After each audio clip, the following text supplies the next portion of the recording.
ലേവ്യർ അധ്യായം 8. പുരോഹിതാഭിഷേകം. കർത്താവ് മോശയോട് അരുളി ചെയ്തു, വസ്ത്രങ്ങൾ, അഭിഷേക തൈലം, പാപപരിഹാര ബലിക്കുള്ള കാള, 2 മുട്ടാടുകൾ, 1 കുട്ട പുളിപ്പില്ലാത്ത അപ്പം എന്നിവയോടുകൂടി അഹ്റോനെയും പുത്രന്മാരെയും കൊണ്ടുവരിക. സമാഗമ കൂടാരത്തിന്റെ വാതിൽക്കൽ സമൂഹത്തെ ഒന്നിച്ചു കൂട്ടുക. കർത്താവ് കൽപ്പിച്ചതുപോലെ മോശ ചെയ്തു.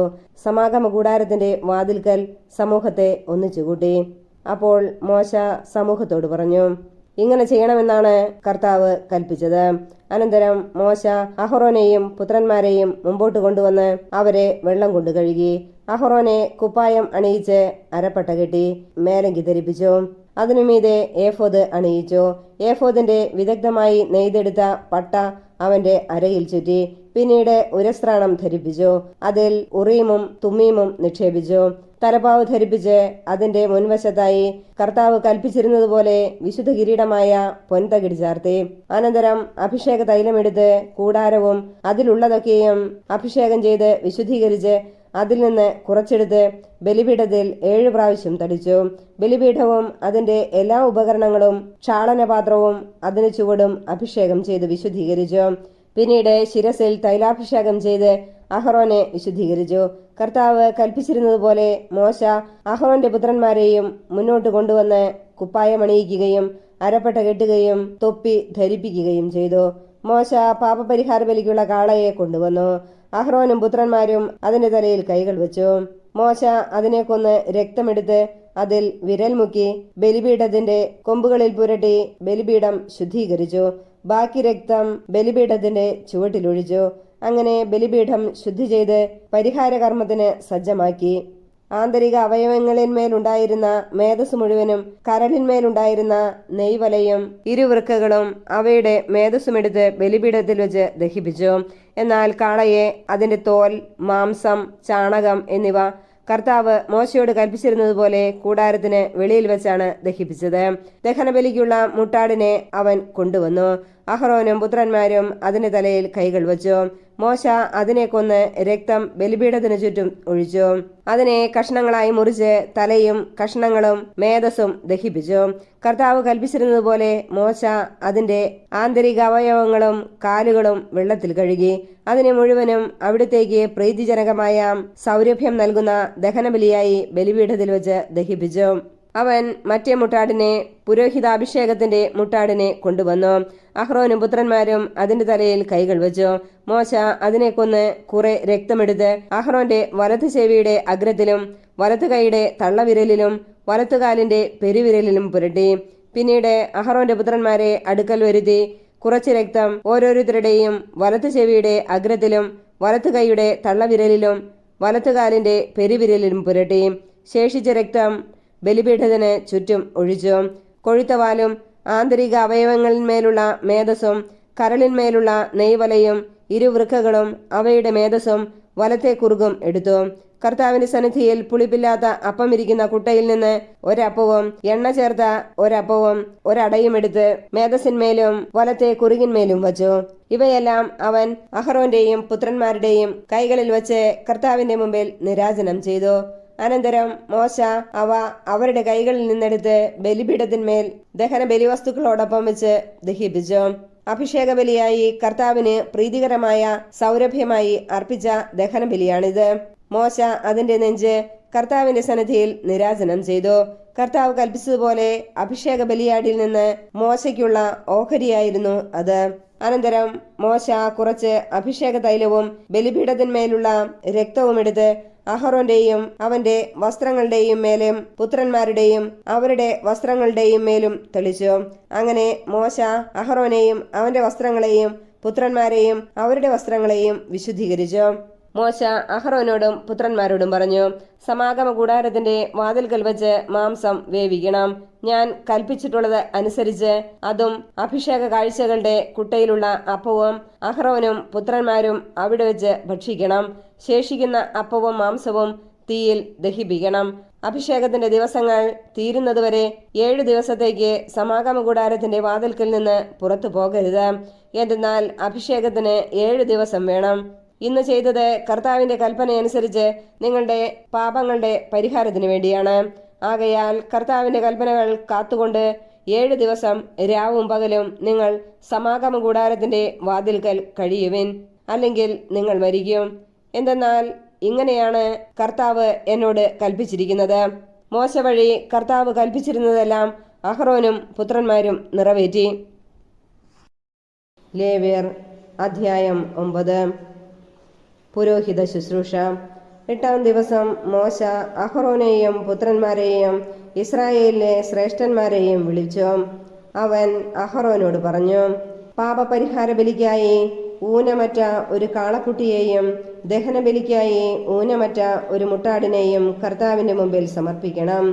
ഇസ്രായേൽ ജനത്തോട് പറയുക, പാപപരിഹാര ബലിക്കായി ഒരു കോലാട്ടിൻ മുട്ടനെയും ദഹനബലിക്കായി 1 വയസ്സുള്ളതും ഊനമറ്റതുമായ ഒരു കാളക്കുട്ടിയെയും ഒരു ചെമ്മരിയാടിനെയും സമാധാന ബലിക്കായി ഒരു കാളയെയും ഒരു മുട്ടാടിനെയും കർത്താവിന്റെ മുമ്പിൽ ബലിയർപ്പിക്കാൻ കൊണ്ടുവരുവിൻ. എണ്ണ ചേർത്ത ഒരു ധാന്യബലിയും അർപ്പിക്കുവിൻ.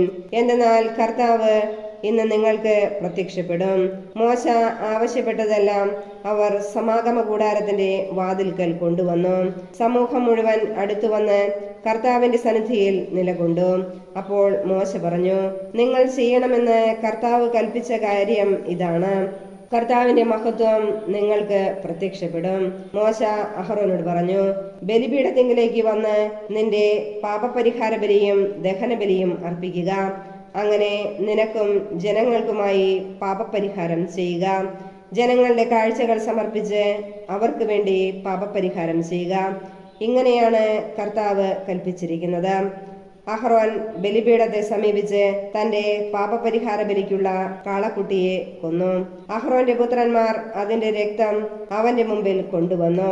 അവൻ വിരൽ രക്തത്തിൽ മുക്കി ബലിപീഠത്തിന്റെ കൊമ്പുകളിൽ പുരട്ടി. ശേഷിച്ച രക്തം ബലിപീഠത്തിന് ചുറ്റുമൊഴിച്ചു. കർത്താവ് മോശയോട് കൽപ്പിച്ചിരുന്നതുപോലെ ബലിമൃഗത്തിന്റെ മേധസ്സും വൃക്കകളും കരളിന്മേലുള്ള നെയ്വലയും ബലിപീഠത്തിൽ വെച്ച് ദഹിപ്പിച്ചു. മാംസവും തോലും പാളയത്തിന് വെളിയിൽ വെച്ച് അഗ്നിയിൽ ദഹിപ്പിച്ചു. അഹ്റോൻ ദഹനബലിക്കുള്ള മൃഗത്തെയും കൊന്നു. അവന്റെ പുത്രന്മാർ അതിന്റെ രക്തം അവന്റെ അടുക്കൽ കൊണ്ടുവന്നു. അവൻ അത് ബലിപീഠത്തിന് ചുറ്റും തളിച്ചു. ദഹനബലി മൃഗത്തിന്റെ കഷ്ണങ്ങളും തലയും അവർ അവന്റെ അടുത്ത് കൊണ്ടുവന്നു. അവൻ അത് ദഹന ബലിപീഠത്തിൽ വെച്ച് ദഹിപ്പിച്ചു.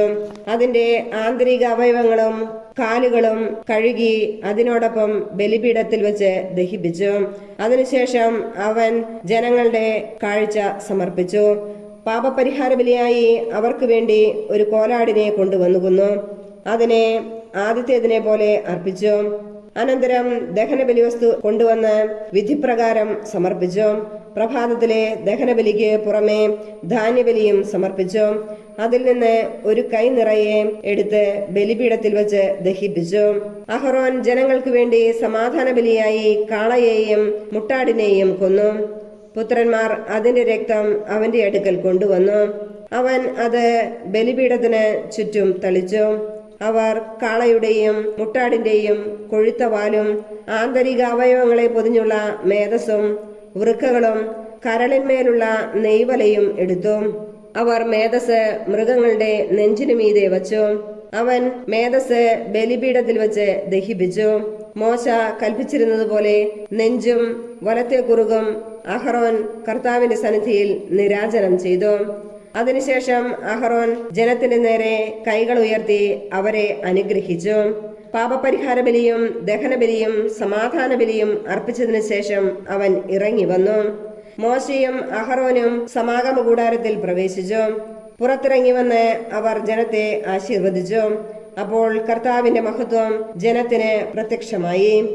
കർത്താവിന്റെ സന്നിധിയിൽ നിന്ന് അഗ്നി പുറപ്പെട്ട് ബലിപീഠത്തിലിരുന്ന ദഹനബലിയും മേധസ്സും ദഹിപ്പിച്ചു. ഇത് കണ്ടപ്പോൾ ജനമെല്ലാം ആർത്തു വിളിച്ച് സാഷ്ടാംഗം വീണു. ലേവ്യർ അധ്യായം 10. നാദാബും അബീഹുവും. അഹ്റോന്റെ പുത്രന്മാരായ നാദാബും അബീഹുവും തങ്ങളുടെ ധൂപകലശങ്ങളെടുത്ത് തീ കൊളുത്തി അതിൽ കുന്തുരുക്കമിട്ട് കർത്താവിന്റെ മുമ്പിൽ അർപ്പിച്ചു. അവിടുന്ന് കൽപ്പിച്ചിട്ടില്ലായകയാൽ ആ അഗ്നി അവിശുദ്ധമായിരുന്നു. അതിനാൽ കർത്താവിന്റെ സന്നിധിയിൽ നിന്ന് അഗ്നി ഇറങ്ങി വന്ന് അവരെ വിഴുങ്ങി. അവർ അവിടുത്തെ മുമ്പിൽ വെച്ച് മരിച്ചു. അപ്പോൾ മോശ അഹറോനോട് പറഞ്ഞു, കർത്താവ് അരുളി ചെയ്തിരിക്കുന്നു, എന്നെ സമീപിക്കുന്നവർക്ക് ഞാൻ പരിശുദ്ധനാണെന്ന് കാണിച്ചു കൊടുക്കും. എല്ലാ ജനങ്ങളുടെയും മുമ്പിൽ എന്റെ മഹത്വം ഞാൻ വെളിപ്പെടുത്തും. അഹറോൻ നിശബ്ദനായിരുന്നു.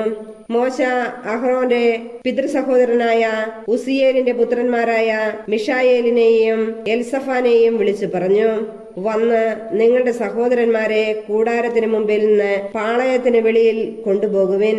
മോശ പറഞ്ഞതുപോലെ അവർ ചെന്ന് അവരെ കുപ്പായങ്ങളോടുകൂടെ എടുത്ത് പാളയത്തിന് പുറത്തു കൊണ്ടുപോയി. അനന്തരം മോശ അഹറോനോടും അവന്റെ പുത്രന്മാരായ എലയാസറിനോടും ഇത്താമറിനോടും പറഞ്ഞു, നിങ്ങൾ തല നഗ്നമാക്കുകയോ വസ്ത്രം വലിച്ചു കീറുകയോ അരുത്. അങ്ങനെ ചെയ്താൽ നിങ്ങൾ മരിക്കുകയും ജനം മുഴുവന്റെയും മേൽ ദൈവകോപം നിബദിക്കുകയും ചെയ്യും. എന്നാൽ ഇസ്രായേൽ ഭവനം മുഴുവനിലുമുള്ള നിങ്ങളുടെ സഹോദരർ കർത്താവ് അയച്ച അഗ്നിയെക്കുറിച്ച് വിലപിക്കട്ടെ. കർത്താവിന്റെ അഭിഷേക തൈലം നിങ്ങളുടെ മേൽ ഉള്ളതിനാൽ നിങ്ങൾ സമാഗമ കൂടാരത്തിന്റെ വാതിൽ വിട്ടു പോകരുത്. പോയാൽ നിങ്ങൾ മരിക്കും. അവർ മോശയുടെ വാക്കനുസരിച്ച് പ്രവർത്തിച്ചു. പുരോഹിതർക്കുള്ള നിയമങ്ങൾ. കർത്താവ് അഹറോനോട് പറഞ്ഞു, നീയും പുത്രന്മാരും സമാഗമ കൂടാരത്തിലേക്ക് പോകുമ്പോൾ വീഞ്ഞോ ലഹരി സാധനങ്ങളോ കുടിക്കരുത്. കുടിച്ചാൽ നിങ്ങൾ മരിക്കും. ഇത് നിങ്ങൾക്ക് തലമുറ തോറും ശാശ്വതമായ നിയമമായിരിക്കും. വിശുദ്ധവും അവിശുദ്ധവും ശുദ്ധവും അശുദ്ധവും നിങ്ങൾ വേർതിരിച്ചറിയണം. കർത്താവ് മോശ വഴി കൽപ്പിച്ചിട്ടുള്ളവയെല്ലാം അനുഷ്ഠിക്കാൻ നിങ്ങൾ ഇസ്രായേൽ ജനത്തെ പഠിപ്പിക്കുകയും വേണം. മോശ അഹറോനോടും അവന്റെ ശേഷിച്ച 2 മക്കളായ എലയാസറിനോടും ഇത്താമറിനോടും പറഞ്ഞു, കർത്താവിനെ സമർപ്പിച്ച ധാന്യബലിയിൽ നിന്ന് അഗ്നിയിൽ ദഹിപ്പിച്ചതിന് ശേഷമുള്ള ഭാഗമെടുത്ത് ബലിപീഠത്തിന് സമീപം വച്ച് പുളിപ്പ് ചേർക്കാതെ ഭക്ഷിക്കുക. എന്തെന്നാൽ അത് അതിവിശുദ്ധമാണ്. നിങ്ങൾ അത് വിശുദ്ധ സ്ഥലത്ത് വച്ച് ഭക്ഷിക്കണം. കാരണം അത് കർത്താവിന്റെ ദഹനബലികളിൽ നിന്ന് നിനക്കും നിന്റെ പുത്രന്മാർക്കും ഉള്ള അവകാശമാണ്. ഇങ്ങനെയാണ് എന്നോട് കൽപ്പിച്ചിരിക്കുന്നത്. എന്നാൽ നിരാജനം ചെയ്ത നെഞ്ചും കാഴ്ചവച്ച കുറകും ശുദ്ധിയുള്ള ഏതെങ്കിലും സ്ഥലത്ത് വച്ച് നീയും നിന്റെ പുത്രന്മാരും പുത്രികളും ഭക്ഷിച്ചുകൊള്ളുവിൻ. ഇസ്രായേൽ ജനത്തിന്റെ സമാധാന ബലികളിൽ നിന്ന് നിനക്കും നിന്റെ സന്തതികൾക്കുമുള്ള അവകാശമാണത്. അർപ്പിക്കാനുള്ള കുറകും നിരാജനം ചെയ്യാനുള്ള നെഞ്ചും ദഹനബലിക്കുള്ള മേധസ്സോടുകൂടെ അവർ കർത്താവിന്റെ മുമ്പിൽ നിരാജനം ചെയ്യാൻ കൊണ്ടുവരണം. കർത്താവ് കൽപ്പിച്ചിട്ടുള്ളതുപോലെ നിനക്കും നിന്റെ മക്കൾക്കും നിത്യമായി നൽകിയിരിക്കുന്ന അവകാശമാണത്. അനന്തരം മോശ പാപപരിഹാര ബലിക്കുള്ള കോലാടിനെ അന്വേഷിച്ചപ്പോൾ അത് ദഹിപ്പിക്കപ്പെട്ടിരിക്കുന്നതായി കണ്ടു. അവൻ അഹ്റോന്റെ ശേഷിച്ച പുത്രന്മാരായ എലയാസറിനോടും ഇത്താമറിനോടും കോപത്തോടെ പറഞ്ഞു, നിങ്ങൾ എന്തുകൊണ്ട് പാപപരിഹാര ബലി വിശുദ്ധ സ്ഥലത്ത് വെച്ച് ഭക്ഷിച്ചില്ല? അത് അതിവിശുദ്ധവും സമൂഹത്തിന്റെ കുറ്റം വഹിക്കാനും കർത്താവിന്റെ മുമ്പിൽ അവർക്ക് വേണ്ടി പരിഹാരം അനുഷ്ഠിക്കാനുമായി നിങ്ങൾക്ക് തന്നിരുന്നതാണല്ലോ. അതിന്റെ രക്തം നിങ്ങൾ കൂടാരത്തിനകത്ത് കൊണ്ടുവന്നില്ല. ഞാൻ നിങ്ങളോട് കൽപ്പിച്ചിരുന്നതുപോലെ നിങ്ങൾ അത് വിശുദ്ധ സ്ഥലത്ത് വെച്ച് തന്നെ ഭക്ഷിക്കേണ്ടതായിരുന്നു. അപ്പോൾ അഹ്റോൻ മോശയോട് പറഞ്ഞു, ഇതാ ഇന്ന് അവർ തങ്ങളുടെ ദഹനബലിയും പാപപരിഹാര ബലിയും കർത്താവിന്റെ സന്നിധിയിൽ അർപ്പിച്ചിരിക്കുന്നു. എന്നിട്ടും ഇവയൊക്കെ എനിക്ക് സംഭവിച്ചു. ഞാൻ ഇന്ന് പാപപരിഹാര ബലി ഭക്ഷിച്ചിരുന്നുവെങ്കിൽ കർത്താവിന്റെ ദൃഷ്ടിയിൽ അത് സ്വീകാര്യമാകുമായിരുന്നു. അത് കേട്ടപ്പോൾ മോശയ്ക്ക് തൃപ്തിയായി. ലേവ്യർ അധ്യായം 11. ശുദ്ധവും അശുദ്ധവുമായ ജീവികൾ. കർത്താവ് മോശയോടും അഹറോനോടും അരുളി ചെയ്തു, ഇസ്രായേൽ ജനത്തോട് പറയുക, ഭൂമുഖത്തെ മൃഗങ്ങളിൽ നിങ്ങൾക്ക് ഭക്ഷിക്കാവുന്നവ ഇവയാണ്. പാദം വിഭജിച്ചിരിക്കുന്നതും ഇരട്ടക്കുളമ്പുള്ളതും അയവിറക്കുന്നതുമായ മൃഗങ്ങളെ നിങ്ങൾക്ക് ഭക്ഷിക്കാം. എന്നാൽ അയവിറക്കുന്നതോ ഇരട്ടക്കുളമ്പുള്ളതോ ആയ മൃഗങ്ങളിൽ ഇവയെ നിങ്ങൾ ഭക്ഷിക്കരുത്. ഒട്ടകം അയവിറക്കുന്നതെങ്കിലും അത് ഇരട്ടക്കുളമ്പുള്ളതല്ല, അത് നിങ്ങൾക്ക് അശുദ്ധമാണ്. കുഴിമുയൽ അയവിറക്കുന്നതെങ്കിലും അത് ഇരട്ടക്കുളമ്പുള്ളതല്ല, അത് നിങ്ങൾക്ക് അശുദ്ധമാണ്. മുയൽ അയവിറക്കുന്നതെങ്കിലും അത് ഇരട്ടക്കുളമ്പുള്ളതല്ല, അത് നിങ്ങൾക്ക് അശുദ്ധമാണ്. പന്നി ഇരട്ടക്കുളമ്പുള്ളതെങ്കിലും അത് അയവിറക്കുന്നതല്ല, അത് നിങ്ങൾക്ക് അശുദ്ധമാണ്. ഇവയുടെ മാംസം നിങ്ങൾ ഭക്ഷിക്കരുത്, പിണം തൊടുകയുമരുത്, ഇവ നിങ്ങൾക്ക് അശുദ്ധമാണ്. ജലജീവികളിൽ നിങ്ങൾക്ക് ഭക്ഷിക്കാവുന്നവ ഇവയാണ്. കടലിലും നദിയിലും ജീവിക്കുന്ന ചിറകും ചെതമ്പലും ഉള്ളവയെല്ലാം നിങ്ങൾക്ക് ഭക്ഷിക്കാം. എന്നാൽ കടലിലും നദികളിലും പറ്റം ചേർന്ന് ചരിക്കുന്നവയും അല്ലാത്തവയുമായ ജലജീവികളിൽ ചിറകും ചെതമ്പലുമില്ലാത്തവ നിങ്ങൾക്ക് നിന്ദ്യമായിരിക്കട്ടെ. അവ നിങ്ങൾക്ക് നിന്ദ്യമായിരിക്കണം. അവയുടെ മാംസം നിങ്ങൾ ഭക്ഷിക്കരുത്, അവയുടെ പിണം നിങ്ങൾക്ക് നിന്ദ്യമായിരിക്കട്ടെ. ചിറകും ചെതമ്പലുമില്ലാത്ത ജലജീവികളെല്ലാം നിങ്ങൾക്ക് നിന്ദ്യമായിരിക്കണം. പക്ഷികളിൽ നിങ്ങൾക്ക് നിന്ദ്യമായിരിക്കേണ്ടവ ഇവയാണ്, ഇവ നിങ്ങൾ ഭക്ഷിക്കരുത്, ഇവയെല്ലാം നിന്ദ്യമാണ്. എല്ലാ തരത്തിലും പെട്ട കഴുകൻ, ചെമ്പരുന്ത്, കരിമ്പരുന്ത്, പരുന്ത്, പ്രാപ്പിടിയൻ, കാക്ക, ഒട്ടകപ്പക്ഷി, രാനത്ത്, കടൽപ്പാത്ത, ചെങ്ങാലിപ്പരുന്ത്, മൂങ്ങ, നീർക്കാക്ക, കൂമൻ, അരയന്നം, ഞാറപ്പക്ഷി, കരിങ്കഴുകൻ, കൊക്ക്, എരണ്ട, കാട്ടുകോഴി, നരിച്ചീർ. ചിറകുള്ള കീടങ്ങളിൽ 4 കാലിൽ ചരിക്കുന്ന എല്ലാം നിന്ദ്യമാണ്. എന്നാൽ ചിറകും 4 കാലുമുള്ള കീടങ്ങളിൽ നിലത്ത് കുതിച്ചു ചാടുന്നവയെ ഭക്ഷിക്കാം. അവയിൽ വെട്ടുകിളി, പച്ചക്കുതിര, വണ്ട്, വിട്ടിൽ ഇവയുടെ എല്ലാ വർഗങ്ങളും നിങ്ങൾക്ക് ഭക്ഷിക്കാം. എന്നാൽ 4 കാലും ചിറകും ഉള്ള മറ്റെല്ലാ കീടങ്ങളും നിങ്ങൾക്ക് നിന്ദ്യമാണ്. ഇവ നിങ്ങളെ അശുദ്ധരാക്കും. ഇവയുടെ പിണം സ്പർശിക്കുന്നവൻ വൈകുന്നേരം വരെ അശുദ്ധനായിരിക്കും. ഇവയുടെ പിണം വഹിക്കുന്നവൻ തന്റെ വസ്ത്രം കഴുകട്ടെ, അവൻ വൈകുന്നേരം വരെ അശുദ്ധനായിരിക്കും. പാദം വിഭക്തമെങ്കിലും ഇരട്ടക്കുളമ്പില്ലാത്തതും അയവിറക്കാത്തതുമായ സകല മൃഗങ്ങളും നിങ്ങൾക്ക് അശുദ്ധമാണ്. അവയെ സ്പർശിക്കുന്നവരും അശുദ്ധരായിരിക്കും. 4 കാലുകളിൽ നഖമുള്ള പാദങ്ങളോടുകൂടിയ അവ നിങ്ങൾക്ക് അശുദ്ധമാണ്. അവയുടെ പിണം സ്പർശിക്കുന്നവൻ വൈകുന്നേരം വരെ അശുദ്ധനായിരിക്കും. അവയുടെ പിണം വഹിക്കുന്നവൻ തന്റെ വസ്ത്രം കഴുകണം, വൈകുന്നേരം വരെ അവൻ അശുദ്ധനായിരിക്കും. അവ നിങ്ങൾക്ക് അശുദ്ധമാണ്. ഭൂമിയിലെ ഇഴജന്തുക്കളിൽ നിങ്ങൾക്ക് അശുദ്ധമായവ കീരി, എലി, വിവിധതരം ഉടുമ്പുകൾ, പല്ലി, ചുമർപ്പല്ലി, മണൽപ്പല്ലി, അരണ, ഓന്ത് എന്നിവയാണ്. ഇഴജന്തുക്കളിൽ അശുദ്ധമായ ഇവയുടെ പിണം സ്പർശിക്കുന്നവൻ വൈകുന്നേരം വരെ അശുദ്ധനായിരിക്കും. ഇവയുടെ പിണം ഏതെങ്കിലും വസ്തുവിന്മേൽ വീണാൽ അതും അശുദ്ധമാകും. അത് മരം കൊണ്ടുണ്ടാക്കിയ ഉപകരണമോ വസ്ത്രമോ തോലോ ചാക്കോ ഉപയോഗയോഗ്യമായ ഏതെങ്കിലും പാത്രമോ ആകട്ടെ, അത് വെള്ളത്തിലിടണം. വൈകുന്നേരം വരെ അത് അശുദ്ധമായിരിക്കും, അനന്തരം ശുദ്ധമാകും.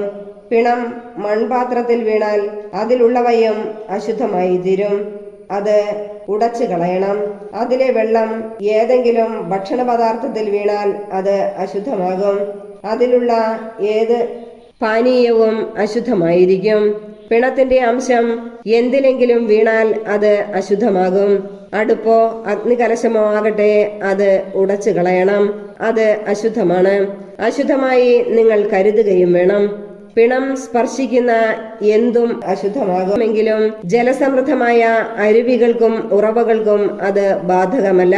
വിതയ്ക്കാനുള്ള വിത്തിൽ പിണത്തിന്റെ അംശം വീണാൽ അത് ശുദ്ധമായിരിക്കും. എന്നാൽ നനച്ച വിത്തിൽ പിണത്തിന്റെ അംശം വീണാൽ അത് നിങ്ങൾക്ക് അശുദ്ധമായിരിക്കും. മൃഗം നിങ്ങൾക്ക് ഭക്ഷിക്കാവുന്നതാണെങ്കിലും ചത്തുപോയാൽ അതിന്റെ പിണം സ്പർശിക്കുന്നവൻ വൈകുന്നേരം വരെ അശുദ്ധനായിരിക്കും. അതിന്റെ മാംസം ഭക്ഷിക്കുന്നവൻ തന്റെ വസ്ത്രം കഴുകണം, അവൻ വൈകുന്നേരം വരെ അശുദ്ധനായിരിക്കും.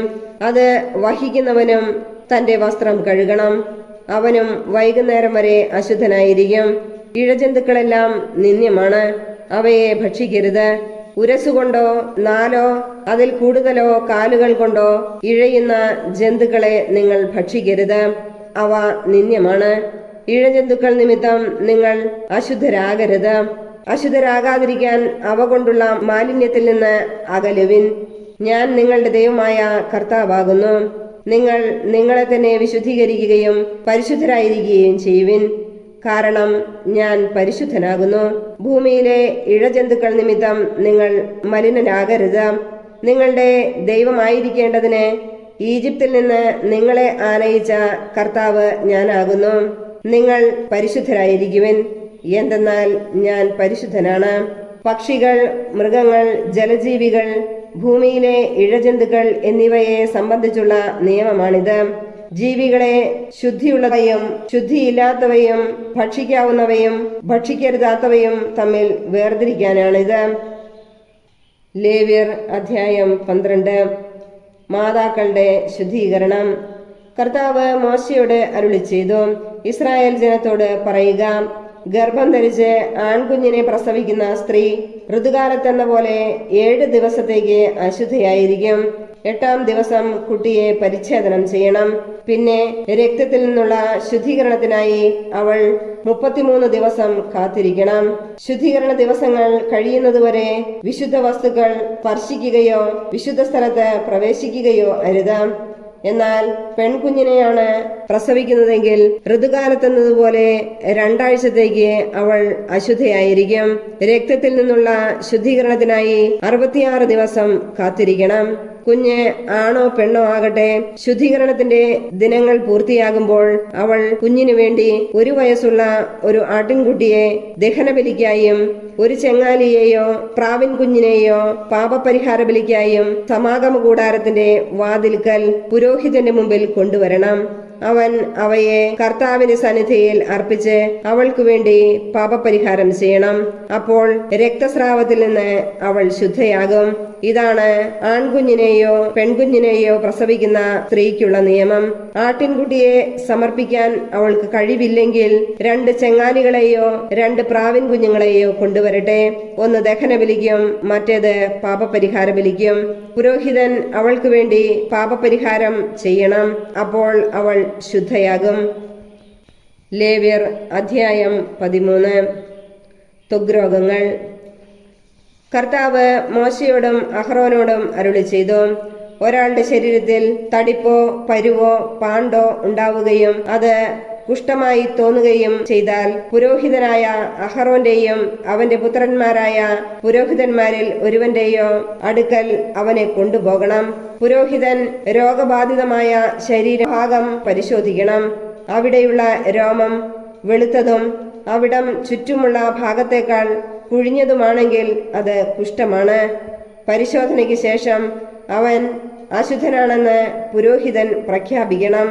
എന്നാൽ ശരീരത്തിലെ പാണ്ട് വെളുത്തതെങ്കിലും ചുറ്റുമുള്ള ത്വക്കിനേക്കാൾ കുഴിഞ്ഞതോ അതിലുള്ള രോമം വെളുത്തതോ അല്ലെങ്കിൽ അവനെ 7 ദിവസത്തേക്ക് പരീക്ഷണാർത്ഥം മാറ്റി താമസിപ്പിക്കണം.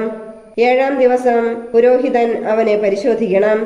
രോഗം ത്വക്കിൽ വ്യാപിക്കാതെ പൂർവ്വസ്ഥിതിയിൽ തന്നെ നിൽക്കുന്നെങ്കിൽ 7 ദിവസം കൂടി മാറ്റി താമസിപ്പിക്കണം. 7-ാം ദിവസം പുരോഹിതൻ അവനെ വീണ്ടും പരിശോധിക്കണം. പാണ്ട് മങ്ങിയും ത്വക്കിൽ വ്യാപിക്കാതെയും കണ്ടാൽ അവൻ ശുദ്ധിയുള്ളവനാണെന്ന് പ്രഖ്യാപിക്കണം. അത് വെറുമൊരു പരുവാണ്. അവൻ തന്റെ വസ്ത്രങ്ങൾ കഴുകണം. അപ്പോൾ ശുദ്ധിയുള്ളവനാകും. പുരോഹിത സാക്ഷ്യത്തിന് ശേഷം പരു ശരീരത്തിൽ വ്യാപിക്കുന്നെങ്കിൽ അവൻ പുരോഹിതന്റെ അടുക്കൽ വീണ്ടും പോകണം. പരിശോധനയിൽ പരു ശരീരത്തിൽ വ്യാപിച്ചതായി കണ്ടാൽ അവൻ അശുദ്ധനെന്ന് പ്രഖ്യാപിക്കണം. അത് കുഷ്ഠമാണ്. കുഷ്ഠം ബാധിക്കുന്നവനെ പുരോഹിതന്റെ അടുക്കൽ കൊണ്ടുപോകണം. പുരോഹിതൻ അവനെ പരിശോധിക്കണം. ശരീരത്തിലെ തടിപ്പും ആ ഭാഗത്തെ രോമവും വെളുത്തിരിക്കുകയും അതിൽ ചലം നിറഞ്ഞിരിക്കുകയും ചെയ്താൽ അത് പഴകിയ കുഷ്ഠമാണ്. അവൻ അശുദ്ധനെന്ന് പ്രഖ്യാപിക്കണം. അവനെ പരീക്ഷണാർത്ഥം മാറ്റി താമസിപ്പിക്കേണ്ടതില്ല. തല മുതൽ കാലുവരെ കാണാവുന്ന ഭാഗത്തെല്ലാം കുഷ്ഠം വ്യാപിച്ചിട്ടുണ്ടെങ്കിൽ പുരോഹിതൻ അവനെ പരിശോധിക്കട്ടെ. കുഷ്ഠം അവന്റെ ശരീരത്തിൽ എല്ലായിടത്തും വ്യാപിച്ചിരിക്കുന്നു എങ്കിൽ അവൻ ശുദ്ധിയുള്ളവനെന്ന് പ്രഖ്യാപിക്കണം. ദേഹമാസകലം വെളുത്തിരിക്കുന്നതിനാൽ അവൻ ശുദ്ധിയുള്ളവനാണ്. എന്നാൽ പരു പൊട്ടിയൊലിക്കാൻ തുടങ്ങുമ്പോൾ അവൻ അശുദ്ധനായിരിക്കും. പുരോഹിതൻ അവനെ വീണ്ടും പരിശോധിക്കണം. വ്രണം കാണപ്പെടുന്നെങ്കിൽ അവനെ അശുദ്ധനെന്ന് പ്രഖ്യാപിക്കണം. പഴുത്തുപൊട്ടിയ വ്രണം കുഷ്ഠരോഗത്തിന് തെളിവാണ്. അവൻ അശുദ്ധൻ തന്നെ. വ്രണം ഉണങ്ങുകയും അവിടുത്തെ തൊലി വെളുത്ത നിറം ഉള്ളതാകുകയും ചെയ്താൽ അവൻ വീണ്ടും പുരോഹിതനെ സമീപിക്കണം. പരിശോധനയിൽ വ്രണം ഉണങ്ങി തൊലി വെളുത്ത നിറം പ്രാപിച്ചിട്ടുണ്ടെങ്കിൽ അവനെ ശുദ്ധനെന്ന് പ്രഖ്യാപിക്കണം. അവൻ ശുദ്ധിയുള്ളവനാണ്. വ്രണം ഉണങ്ങിയതിനു ശേഷം തൽസ്ഥാനത്ത് വെളുത്ത തടിപ്പോ ചെമപ്പും വെളുപ്പും ചേർന്ന പാണ്ടോ ഉണ്ടായാൽ അത് പുരോഹിതനെ കാണിക്കണം. പരിശോധനയിൽ അവിടം ചുറ്റുമുള്ള ത്വക്കിനേക്കാൾ കുഴിഞ്ഞും ആ ഭാഗത്തെ രോമം വെളുത്തുമിരുന്നാൽ പുരോഹിതൻ അവനെ അശുദ്ധനെന്ന് പ്രഖ്യാപിക്കണം. അത് ആ വ്രണത്തിൽ നിന്നുണ്ടായ കുഷ്ഠരോഗമാണ്. എന്നാൽ രോമം വെളുക്കുകയോ ആ ഭാഗം ചുറ്റുമുള്ള ത്വക്കിനേക്കാൾ കുഴിയുകയോ ചെയ്യാതെ നിറം മങ്ങിയിരുന്നാൽ അവനെ പരീക്ഷണാർത്ഥം 7 ദിവസത്തേക്ക് മാറ്റി താമസിപ്പിക്കണം. പാണ്ട് ശരീരത്തിൽ വ്യാപിച്ചിട്ടുണ്ടെങ്കിൽ പുരോഹിതൻ അവനെ അശുദ്ധനെന്ന് പ്രഖ്യാപിക്കണം. അവൻ രോഗബാധിതനാണ്. എന്നാൽ ശരീരത്തിൽ വ്യാപിക്കാതെ പൂർവസ്ഥിതിയിൽ തുടരുന്നെങ്കിൽ അത് വ്രണത്തിന്റെ പാട് മാത്രമാണ്. പുരോഹിതൻ അവനെ ശുദ്ധനെന്ന് പ്രഖ്യാപിക്കണം. ശരീരത്തിൽ പൊള്ളൽ ഏൽക്കുകയും ആ ഭാഗത്തെ മാംസം വെളുത്തോ അരണ്ട് ചെമന്നോ ഇരിക്കുകയും ചെയ്താൽ പുരോഹിതൻ അത് പരിശോധിക്കണം. ആ ഭാഗത്തെ രോമം വെളുത്തും അവിടം ചുറ്റുമുള്ള ത്വക്കിനേക്കാൾ കുഴിഞ്ഞുമാണെങ്കിൽ അത് പൊള്ളലിൽ നിന്നുണ്ടായ കുഷ്ഠമാണ്. അവനെ അശുദ്ധനായി പ്രഖ്യാപിക്കണം. അത് കുഷ്ഠം തന്നെ. എന്നാൽ രോമം വെളുക്കുകയോ അവിടം ചുറ്റുമുള്ള ത്വക്കിനേക്കാൾ കുഴിയുകയോ ചെയ്യാതെ നിറം മങ്ങിയിരുന്നാൽ പുരോഹിതൻ അവനെ 7 ദിവസത്തേക്ക് പരീക്ഷണാർത്ഥം മാറ്റി താമസിപ്പിക്കണം. 7-ാം ദിവസം അവനെ പരിശോധിക്കണം. അത് ശരീരത്തിൽ വ്യാപിച്ചിട്ടുണ്ടെങ്കിൽ അവനെ അശുദ്ധനായി പ്രഖ്യാപിക്കണം. അത് കുഷ്ഠരോഗമാണ്. എന്നാൽ പാണ്ട് ശരീരത്തിൽ വ്യാപിക്കാതെ അതേ സ്ഥാനത്ത് മാത്രം മങ്ങിയിരുന്നാൽ അത് പൊള്ളലിൽ നിന്നുണ്ടായ തടിപ്പാണ്. പുരോഹിതൻ അവനെ ശുദ്ധനായി പ്രഖ്യാപിക്കണം. ഒരു പുരുഷന്റെയോ സ്ത്രീയുടെയോ തലയിലോ താടിയിലോ വ്രണമുണ്ടായാൽ പുരോഹിതൻ അത് പരിശോധിക്കണം. അവിടം ചുറ്റുമുള്ള ത്വക്കിനേക്കാൾ കുഴിഞ്ഞതും അതിലെ രോമം നേർത്തു മഞ്ഞ നിറത്തിലുള്ളതുമാണെങ്കിൽ അവനെ അശുദ്ധനായി പ്രഖ്യാപിക്കണം. അത് ചിരങ്ങാണ്. തലയിലെയോ താടിയിലെയോ കുഷ്ഠം. പുരോഹിതൻ ചിരങ്ങുള്ളിടം പരിശോധിക്കുമ്പോൾ അവിടം ചുറ്റുമുള്ള ത്വക്കിനേക്കാൾ കുഴിയാതെയും അതിൽ കറുത്ത രോമം ഇല്ലാതെയും കണ്ടാൽ അവനെ 7 ദിവസത്തേക്ക് പരീക്ഷണാർത്ഥം മാറ്റി താമസിപ്പിക്കണം. 7-ാം ദിവസം വീണ്ടും പരിശോധിക്കട്ടെ. ചിരങ്ങ് വ്യാപിക്കുകയും ത്വക്ക് കുഴിയുകയും രോമം മഞ്ഞയ്ക്കുകയും ചെയ്തിട്ടില്ലെങ്കിൽ അവനെ ക്ഷൗരം ചെയ്യണം. ചിരങ്ങുള്ള ഭാഗം ക്ഷൗരം ചെയ്യരുത്. അവനെ 7 ദിവസത്തേക്ക് കൂടി പരീക്ഷണാർത്ഥം മാറ്റി താമസിപ്പിക്കണം. 7-ാം ദിവസം പരിശോധിക്കുമ്പോൾ ചിരങ്ങ് ത്വക്കിൽ വ്യാപിക്കുകയോ അവിടം കുഴിയുകയോ ചെയ്തിട്ടില്ലെങ്കിൽ അവനെ ശുദ്ധനായി പ്രഖ്യാപിക്കണം. അവൻ തന്റെ വസ്ത്രങ്ങൾ കഴുകി ശുദ്ധനാകട്ടെ. എന്നാൽ ശുദ്ധീകരണത്തിന് ശേഷം ചിരങ്ങ് പടരുകയാണെങ്കിൽ പുരോഹിതൻ അവനെ പരിശോധിക്കണം. ചിരങ്ങ് പടർന്നിട്ടുണ്ടെങ്കിൽ മഞ്ഞ രോമമുണ്ടോ എന്ന് നോക്കേണ്ടതില്ല. അവൻ അശുദ്ധനാണ്. പരിശോധനയിൽ ചിരങ്ങ് വ്യാപിക്കാതെ അതിൽ കറുത്ത രോമം വളർന്നിട്ടുണ്ടെങ്കിൽ അവൻ രോഗവിമുക്തനായിരിക്കുന്നു. അവൻ ശുദ്ധനാണ്. അവനെ ശുദ്ധനായി പ്രഖ്യാപിക്കണം. ഒരു പുരുഷനോ സ്ത്രീക്കോ ശരീരത്തിൽ എവിടെയെങ്കിലും വെളുത്ത പാണ്ടുണ്ടായാൽ പുരോഹിതൻ അത് പരിശോധിക്കണം. പാണ്ടിന് മങ്ങിയ വെള്ള നിറമാണെങ്കിൽ അത് ത്വക്കിലുണ്ടാകുന്ന ചുണങ്ങാണ്. അവൻ ശുദ്ധിയുള്ളവനാണ്. തലയിൽ നിന്ന് മുടി കൊഴിഞ്ഞു പോയിട്ടുള്ളവൻ കഷണ്ടിയാണ്. പക്ഷേ അവൻ ശുദ്ധനാണ്. തലയുടെ മുൻഭാഗത്ത് മുടി കൊഴിഞ്ഞു പോയിട്ടുള്ളവൻ നെറ്റിക്കഷണ്ടിയാണ്. അവൻ ശുദ്ധനാണ്. എന്നാൽ തലയിൽ കഷണ്ടിയുള്ള ഭാഗത്ത് ചെമപ്പ് കലർന്ന വെളുത്ത പാണ്ടുണ്ടെങ്കിൽ അത് കഷണ്ടിത്തലയിൽ ഉണ്ടാകുന്ന കുഷ്ഠമാണ്. പുരോഹിതൻ അവനെ പരിശോധിക്കണം. തടിപ്പ് ശരീരത്തിൽ കാണുന്നത് പോലെ ചെമപ്പ് കലർന്ന വെള്ള നിറമാണെങ്കിൽ അവൻ കുഷ്ഠരോഗിയും അശുദ്ധനുമാണ്. അവനെ അശുദ്ധനെന്ന് പ്രഖ്യാപിക്കണം. കുഷ്ഠമുള്ളവൻ കീറിയ വസ്ത്രം ധരിക്കുകയും മുടി ചീകാതിരിക്കുകയും മേൽചുണ്ട് തുണി കൊണ്ട് മറയ്ക്കുകയും അശുദ്ധൻ അശുദ്ധൻ എന്ന് വിളിച്ചു പറയുകയും വേണം. രോഗമുള്ള കാലമെല്ലാം അവൻ അശുദ്ധനാണ്. അവൻ പാളയത്തിന് വെളിയിൽ ഒരു പാർപ്പിടത്തിൽ ഏകനായി വസിക്കണം. വസ്ത്രശുദ്ധി. കമ്പിളി വസ്ത്രത്തിലോ ചണവസ്ത്രത്തിലോ അവയുടെ ഊടിലോ പാവിലോ തുകലിലോ തുകൽ വസ്തുക്കളിലോ പച്ചയോ ചെമപ്പോ ആയ കരിമ്പനുണ്ടെങ്കിൽ അത് വ്യാപിക്കുന്ന തരമാണ്. അത് പുരോഹിതനെ കാണിക്കണം. അവൻ അത് പരിശോധിച്ചതിന് ശേഷം 7 ദിവസത്തേക്ക് പരീക്ഷണാർത്ഥം അടച്ചു സൂക്ഷിക്കണം. 7-ാം ദിവസം അത് വീണ്ടും പരിശോധിക്കണം. കരിമ്പൻ വസ്ത്രത്തിന്മേൽ പടർന്നിട്ടുണ്ടെങ്കിൽ ഊടിലോ പാവിലോ തുകലിലോ തുകൽ കൊണ്ടുണ്ടാക്കിയ വസ്തുക്കളിലോ ആകട്ടെ അത് അശുദ്ധമാണ്. അത് കത്തിച്ചു കളയണം. അത് കമ്പിളിയുടെയോ ചണത്തിന്റെയോ ഊടിലോ പാവിലോ തുകൽ കൊണ്ടുണ്ടാക്കിയ ഏതെങ്കിലും വസ്തുവിലോ ആകട്ടെ അത് പടരുന്ന കരിമ്പനാണ്. അത് അഗ്നിയിൽ ദഹിപ്പിക്കണം. പുരോഹിതൻ പരിശോധിക്കുമ്പോൾ വസ്ത്രത്തിന്റെ ഊടിലോ പാവിലോ തുകൽ കൊണ്ടുണ്ടാക്കിയവയിലോ കരിമ്പൻ വ്യാപിച്ചിട്ടില്ലെങ്കിൽ അത് കഴുകിയെടുക്കാൻ കൽപ്പിക്കണം. അത് പരീക്ഷണാർത്ഥം 7 ദിവസത്തേക്ക് അടച്ചു സൂക്ഷിക്കണം. കഴുകിയതിനു ശേഷം പുരോഹിതൻ അത് പരിശോധിക്കണം. പാട് കണ്ടിടത്ത് നിറഭേദം സംഭവിച്ചിട്ടില്ലെങ്കിൽ, കരിമ്പൻ വ്യാപിച്ചിട്ടില്ലെങ്കിൽ പോലും അത് അശുദ്ധമാണ്. കരിമ്പൻ വസ്ത്രത്തിന്റെ അകത്തോ പുറത്തോ ആകട്ടെ അത് അഗ്നിയിൽ ദഹിപ്പിക്കണം. എന്നാൽ കഴുകിയതിന് ശേഷമുള്ള പരിശോധനയിൽ നിറം മങ്ങിയതായി കണ്ടാൽ തുകലിന്റെയോ വസ്ത്രത്തിന്റെ ഊടിന്റെയോ പാവിന്റെയോ പ്രസ്തുത ഭാഗം കീറിക്കളയണം.